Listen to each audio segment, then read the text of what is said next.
Bonjour chers chercheurs et chercheuses de lumière, aujourd'hui, je veux aborder avec vous un sujet sensible, mais vital pour comprendre le monde dans lequel nous vivons, pourquoi certains pays, malgré leurs richesses naturelles, leurs talents humains et leurs opportunités, semblent condamnés à la pauvreté, à la corruption et au conflit. Pourquoi voit-on des nations entières sombrer dans le chaos alors qu'elles ont tout pour prospérer? La réponse ne se trouve pas seulement dans la politique ou l'économie, mais bien dans le domaine spirituel, là où se tissent les véritables racines de la destinée des peuples. Il faut savoir que le pouvoir attire toujours le spirituel. Quiconque aspire à gouverner, à diriger ou à conserver une autorité est tôt ou tard confronté aux forces invisibles. Certains cherchent la lumière, d'autres choisissent des chemins obscurs. Beaucoup de dirigeants, hommes et femmes d'État, chefs d'administration ou responsables, entrent dans des loges douteuses, concluent des pactes, participent à des rituels qui, en apparence, leur assurent la richesse et la puissance.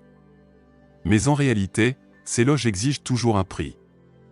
Et ce prix est souvent plus élevé que ce que l'on imagine. Vendre son âme, ce n'est pas seulement trahir sa conscience. C'est aussi engager l'énergie de son peuple. Un dirigeant qui fait un pacte avec des forces obscures ne scelle pas seulement son propre destin. Il ouvre une porte spirituelle qui affecte des millions de personnes. Par son serment, il attache les ressources, la terre, les institutions et même la vie quotidienne des citoyens à une vibration sombre. Voilà pourquoi, après l'accession au pouvoir de certains leaders, on voit des pays basculer dans la misère, malgré leurs promesses. On observe alors des phénomènes répétitifs. La corruption devient systémique, peu importe le parti au pouvoir. Les richesses du sous-sol ou des récoltes disparaissent, sans jamais profiter à la population. Les guerres civiles éclatent, alimentées par la haine et la division. Les jeunes, au lieu de trouver l'espoir chez eux, s'exilent, fuyant une nation qui ne leur offre plus d'avenir. Ces signes ne sont pas de simples coïncidences politiques, ils sont l'indice d'un mal plus profond, une malédiction spirituelle nourrie par les pactes obscurs des dirigeants. Dans l'histoire, on retrouve beaucoup d'exemples. Des empires qui semblaient invincibles se sont effondrés du jour au lendemain, car ils s'étaient construits sur des sacrifices humains, des serments impurs et des alliances douteuses. Des royaumes florissants se sont transformés en terre de désolation parce que leurs rois avaient vendu leur peuple en échange d'un pouvoir temporaire.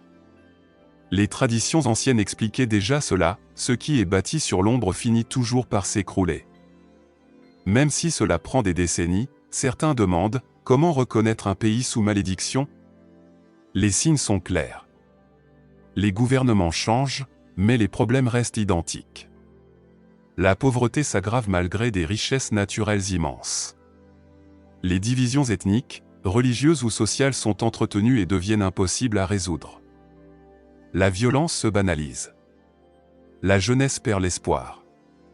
Et souvent, malgré les efforts d'individus sincères, tout semble bloqué, comme si une force invisible empêchait la progression collective. Ces réalités sont difficiles à entendre, mais elles ne doivent pas conduire au désespoir. Car aucune malédiction n'est éternelle. Une nation peut briser ses chaînes si son peuple s'éveille. La vraie solution ne se trouve pas uniquement dans les urnes ou les révolutions visibles. Elle se trouve dans la purification spirituelle du peuple, dans l'élévation de la conscience collective. Chaque individu contribue à l'aura de son pays. Si chacun entretient la haine, la corruption et la jalousie, il renforce les pactes obscurs.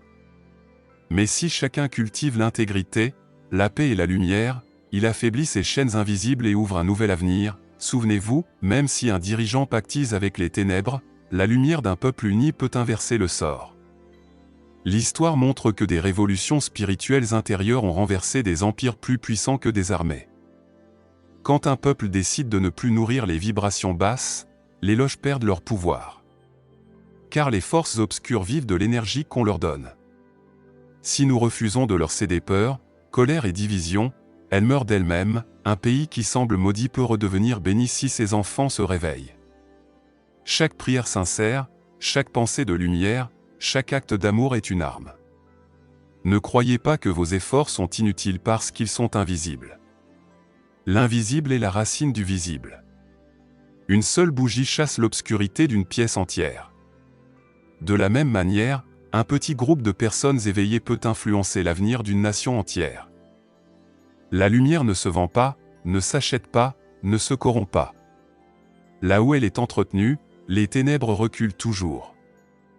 Mais elle demande de la discipline, de la constance et du courage. Trop souvent, les peuples se résignent en pensant que rien ne peut changer. Mais la résignation est une énergie que les forces obscures utilisent pour maintenir leur emprise. Refuser de se résigner, c'est déjà commencer à libérer son pays. Chers chercheurs et chercheuses de lumière, comprenez ceci, la malédiction d'une nation n'est pas une condamnation éternelle. C'est un état spirituel qui peut être transformé. Les dirigeants qui vendent leur peuple récolteront leur propre chute. Mais le peuple, lui, peut choisir une autre voie. En purifiant son intérieur, en élevant ses vibrations, en refusant de participer à la corruption et aux basses énergies, il prépare le terrain d'une libération collective. Alors, ne vous contentez pas de critiquer vos dirigeants. Travaillez aussi sur vous-même. Chaque mensonge évité, chaque acte d'intégrité, chaque parole de paix renforce l'aura de votre pays. C'est ainsi que, peu à peu, les malédictions collectives se brisent et que la bénédiction revient. Rappelez-vous, le destin d'une nation se joue dans l'invisible. Et chacun de vous est une flamme. Plus il y aura de flammes allumées, plus la lumière collective brillera. Et plus les loges sombres seront réduites au silence.